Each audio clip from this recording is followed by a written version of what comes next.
এই ভিডিঅ'টোত ক্লাছ 9 গণিতৰ দশম অধ্যায় বৃত্তৰ অনুশীলনী 10.5 9 নম্বৰ কুৱেশ্যনটোৰ পৰা আলোচনা কৰিম। আগৰ ভিডিঅ'কেইটাত বাকিবোৰ দিয়া হৈছে। এতিয়া 9 নম্বৰ কুৱেশ্যনটো আছে দুটা বৃত্তই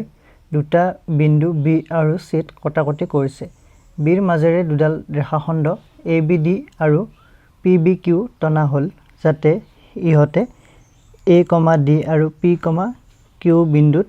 বৃত্ত দুটাক কাটিছে। प्रमाण करा जे ACP is equal to QCD। এই চিত্ৰটো চোৱা ACP এটো C ACP আৰু তোমাৰ QCD এটো কোণ আৰু এটো কোণ সমান বুলি আমাক দেখুৱাব দিছে। তাৰ কাৰণে আমি সলিউশনত লিখি লৈছো যিখিনি দিয়া আছে। এটো প্ৰায় কুৱেশ্যনৰ দৰে সেম হৈছে সেইখিনি লিখি লৈছো। সো দিয়া আছে দুটা বৃত্ত B আৰু C বিন্দুত কটাকটি কৰিছে আৰু বিৰ মাজত এইখিনি টনা হল যাতে ইহতে AD আৰু PQ বিন্দুত কটাকটি কৰে। প্ৰমাণ কৰিব লাগে যে angle ACP is equal to angle QCD। এইখিনি কুৱেশ্যনটোৰ পৰা লিখি লৈছো। এতিয়া চোৱা ACP এটো কোণ আৰু এটো কোণ সমান দেখুৱাব পাৰিছে। তাৰ কাৰণে চোৱা আমি প্ৰথমতে এইটো বৃত্তৰ ACP কোণটো আৰু ABP কোণ এইটো কোণ সমান দেখুৱাম। ঠিক তেনেকৈ এইটো বৃত্তৰ QCD আৰু তোমাৰ QBD এইটো কোণ সমান দেখুৱাই লম। বুজি পাইছা? সো এতিয়া এইটো আমাৰ উপপাদ্যৰ পৰা ইউজ কৰিম। উপপাদ্য আছিল 10.9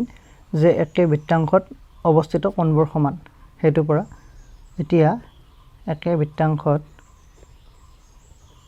অৱস্থিত কোণবোৰ সমান। যেহেতু কোণবোৰ সমান এতেকে ইয়াত চোৱা এইটো AP চাপত এইটো বিপৰীত চাপত এইটো কোণ কৰিছে আৰু এইটো কোণ কৰিছে। সো আমি এই দুটা কোণ সমান লিখিব পাৰিম। ঠিক তেনেকৈ এইটো QD চাপে উপচাপটোৱে তোমাৰ বিপৰীত চাপটোত QCD আৰু QBD এইটো কোণ কৰিছে। বুজি পাইছা? সো তোমালোকে লিখি দিব পাৰিবা এতেকে angle ACP is equal to angle ABP। So ইয়াত লিখি দিব পাৰিবা সাইডত AP বৃত্তখণ্ড সৃষ্টি কৰা কোণ বা বৃত্তাংশ সৃষ্টি কৰা কোণ। AP বৃত্তাংশ এটো লিখি লবা। তাৰ পিছত ইয়াত যদি ইকুৱেশ্যন 1 দিও আৰু নেক্সট চোৱা এইটো QCD is equal to QBD angle QBD। ইয়াত তোমাৰ এইটো DQ ইয়াত DQ বৃত্তখণ্ডৰ পৰা সৃষ্টি হৈছে। সো এইটো 1 আৰু এইটো 2 ইকুৱেশ্যন দিলো। তাৰ পিছত চোৱা ABP আৰু PBQ এই দুডাল ৰেখাখণ্ড ইহতে B বিন্দুত ছেদ কৰিছে। আকৌ ABD আৰু PBQ ৰেখাখণ্ডই B বিন্দুত ছেদ কৰিছে। সো B বিন্দুত ছেদ কৰিলে আমি লিখিব পাৰিম চোৱা এতেকে আকৌ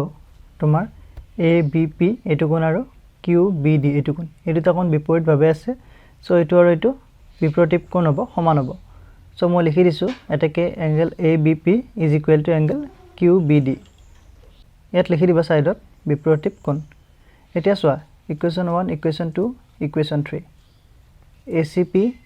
ABP লগত সমান এইটো কোণৰ লগত। তাৰ পিছত QCD এইটো কোণ এইটো লগত সমান। তাৰ পিছত আকৌ আমি ABP আৰু QBD এই দুটা সমান পালো। এইটো আৰু এইটো সমান পালো। সো এইটো আৰু এইটো সমান হ'ব। এতেকে equation 1 equation 2 and equation 3 implies এই তিনিটাৰ পৰা আমি পাম যে angle ACP is equal to angle QCD। এইখিনিয়ে প্ৰমাণ কৰিব দিছিলে। সো প্ৰমাণিত হল। এতিয়া কুৱেশ্যন নম্বৰ 10 টো চাও। দিয়া আছে যদি এটা ত্ৰিভুজৰ দুটা বাহুক ব্যাস হিচাপে লৈ বৃত্ত দুটা আঁকা হয় প্ৰমাণ কৰা যে বৃত্ত দুটা কটাকটি কৰা বিন্দু তৃতীয় বাহুত থাকিব। এতিয়া আমি ABC এটা ত্ৰিভুজ আঁকিছো। ত্ৰিভুজৰ তোমাৰ দুটা বাহুক ব্যাস হিচাপে লৈ বৃত্ত আঁকিব দিছে। অৰ্থাৎ আমি যদি AB আৰু BC লওঁ ইহতক ব্যাস হিচাপে বৃত্ত আঁকিব লাগিব। এতিয়া যদি বৃত্ত দুটা অঁকাৰ পিছত বৃত্ত দুটা কটাকটি কৰা বিন্দু বৃত্ত দুটা য'ত কটাকটি কৰিব সেই বিন্দুটো তৃতীয় বাহুত থাকিব লাগিব সেইটো কৈছে এতিয়া আমি ইয়াত AC আৰু AB লম এই ৰেখাডালক বেগ হিচাপে দুটা বৃত্ত আঁকিম বুজি পাইছা সো প্ৰথমতে মই লিখাখিনি লিখি লওঁ ইয়াত বেগ হিচাপে ল'ব লাগিলে ইয়াৰ ব্যাসাৰ্ধটো আমি উলিয়াব লাগিব অৰ্থাৎ AC আৰু AB ক আমি হাফ কৰি দিব লাগিব হাফ কৰি পিনে আমি বৃত্ত আঁকিব লাগিব বুজি পাইছা সো 10 সলিউশন প্ৰথমতে মই লিখাখিনি লিখি লম ইয়াত তোমাৰ ত্ৰিভুজ ABC অঙ্কন কৰা হল ত্ৰিভুজ ABC অঙ্কন কৰিলো আৰু আমি ইয়াত ABC ত AB আৰু AC এই বাহু দুডালক সমদ্বিখণ্ডিত কৰিম সো AB আৰু AC ক্ৰমে AB তোমাৰ O বিন্দুত আৰু AC O ড্যাশ বিন্দুত সমদ্বিখণ্ডিত কৰা হল সমদ্বিখণ্ডিত কৰা হল বুজি পাইছা এটো সমদ্বিখণ্ডিত কৰিম কৰাৰ পিছত তোমাৰ এটো যদি O বিন্দুত সমদ্বিখণ্ডিত হয় তেতিয়ালে OA আৰু এটো যদি O ড্যাশ হয় O ড্যাশ এই ব্যাসাৰ্ধ লৈ পিনে আমি বৃত্ত আঁকিম এতিয়া OA আৰু O ড্যাশ A ব্যাসাৰ্ধ লৈ দুটা বৃত্ত অঙ্কন কৰা হল বুজি পাইছা সেই ব্যাসাৰ্ধ লৈ আমি বৃত্ত দুটা অঙ্কন কৰিম O আৰু O ড্যাশ ব্যাসাৰ্ধ লৈ তাৰ পিছত চোৱা বৃত্ত দুটা আঁকিলে বৃত্ত দুটাই কোনো এটা বিন্দুত ছেদ কৰিব সেই বিন্দুটোক আমি D নাম দিম সো বৃত্ত দুটাই D বিন্দুত ছেদ কৰিছে AD সংযোগ কৰা হল AD টো হৈছে তোমাৰ A2 বুজি পাইছা AD সংযোগ কৰা হল তাৰমানে ইয়াত বৃত্ত দুটাই যেটো বিন্দুত সংযোগ কৰিব তাৰমানে তোমাৰ বৃত্ত দুটাই যেটো বিন্দুত কটাকটি কৰিব সেই বিন্দুটো D বিন্দু নাম দিলো তাৰ পিছত AD সংযোগ কৰি দিম হেতু কথা কৈছো এতিয়া এইখিনি লিখাখিনি লিখি ললো তোমালোকে ইমানবোৰ নিলিখিব পাৰা একেবাৰে তোমালোকে ইয়াত ডাইৰেক্ট চিত্ৰটো আঁকি ল'ব পাৰিবা তাৰ পিছত লিখিব পাৰিবা যে বৃত্ত দুটাই D বিন্দুত ছেদ কৰিছে AD সংযোগ কৰা হল এতিয়া আমি প্ৰমাণ কৰিব লাগিব যে D বিন্দুটো বৃত্ত দুটাই যেটো বিন্দুত ছেদ কৰিছে আমি D বুলি কৈছো এই D বিন্দুটো তোমাৰ BC ৰেখাডালত থাকিব লাগিব হেতু প্ৰমাণ কৰিব লাগিব সো প্ৰমাণ কৰিব লাগে যে we have to prove that D BC অৱস্থিত বা D BC থাকিব বা BC ৰ এটা বিন্দু বুজি পাইছা এতিয়া চিত্ৰটো চাবা চিত্ৰটো মই অঙ্কন কৰিম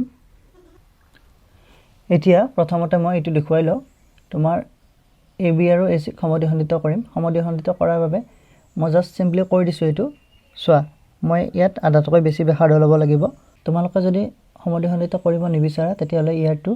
জুখিবা জুখি পিনে তাৰ আধা কৰি দিবা মই সমদ্বিখণ্ডিত কৰি দেখুৱাই দিম সো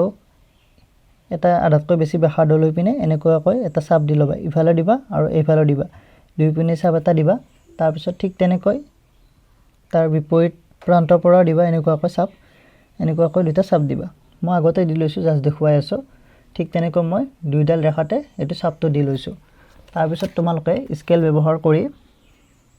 এনেকৈ সেই চাপ কেইটা তোমালোকে সংযোগ কৰি দিবা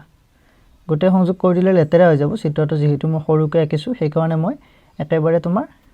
AC বাহুডালত চিনটো দি লৈছো হেতু তোমাৰ AC ৰ মধ্যবিন্দু হ'ব বুজি পাইছা ঠিক তেনেকৈ তোমাৰ AB টো মই চিনটো দি লৈছো এটো চোৱা এটো সংযোগ কৰিছো এটো হ'ব তোমাৰ মধ্যবিন্দু এতিয়া আমি এটো বিন্দুৰ নাম মই কৈছিলো তোমালোকক এটাৰ নাম দিছিলো O বিন্দু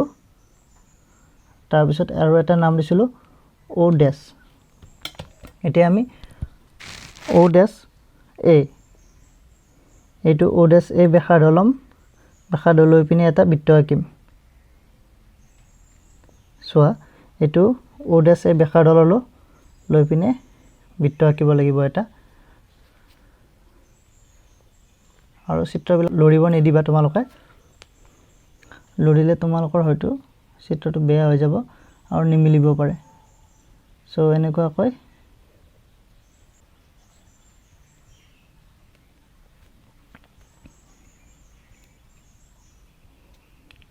বৃত্তটো আঁকিলো এইটো দেখিছা ও ড্যাশ কেন্দ্ৰীয় বৃত্ত আঁকিলো ইয়াত মোৰ কাটা কম্পাছডাল অলপ লৰি গৈছে এইকাৰণে চিত্ৰটো ইমান এটা ভাল হোৱা নাই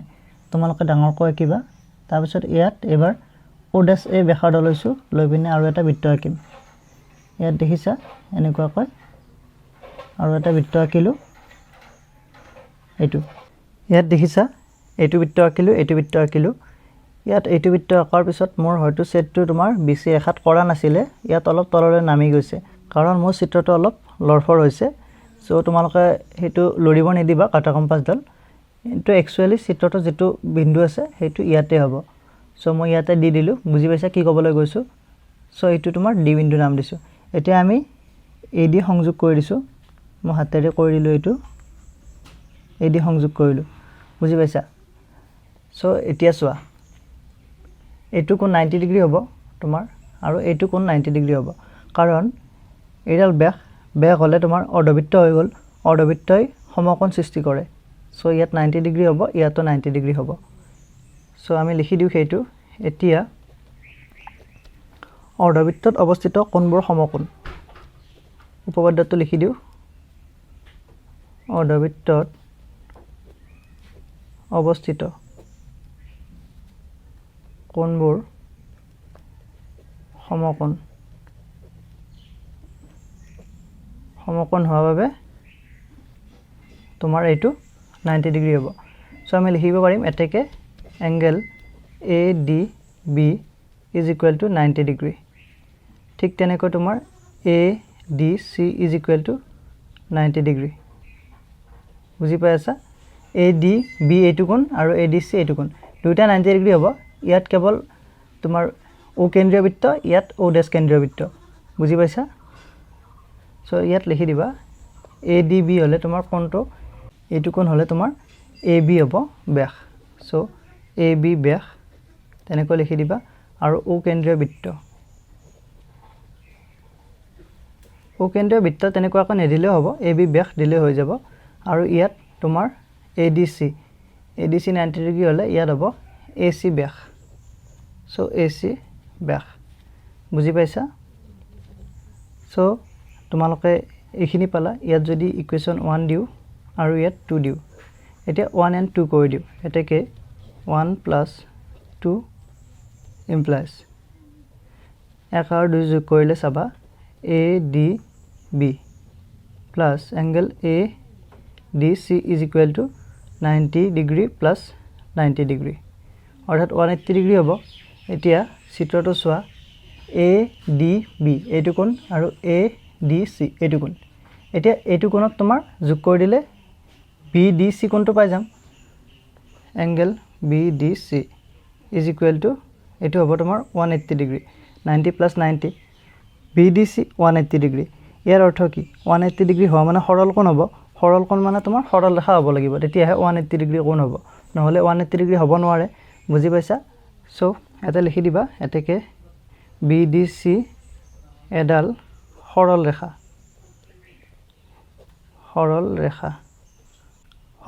হোৱা বাবে তোমাৰ এইটো 180 ডিগ্ৰী হৈছে অৰ্থাৎ আমি লিখিব পাৰিম যে ডি বিন্দুটো BC ত অৱস্থিত বুজি পাইছা BDC সৰল ৰেখা বলো ইয়াৰ অৰ্থ তোমাৰ BDC এইটো D2 টা মানে BC ত আছে BC ত নাথাকিলে তোমাৰ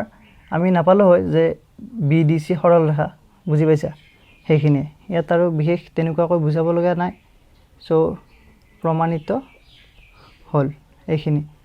আশা কৰো ভিডিওটো চাই বুজি পাইছা যদি ভিডিওটো ভাল লাগিছে লাইক কৰিবা কমেন্ট কৰিবা শ্বেয়াৰ কৰিবা আৰু তোমালোক যদি মোৰ চেনেলটোত নতুন তেতিয়ালে চেনেলটো সাবস্ক্ৰাইব কৰি লবা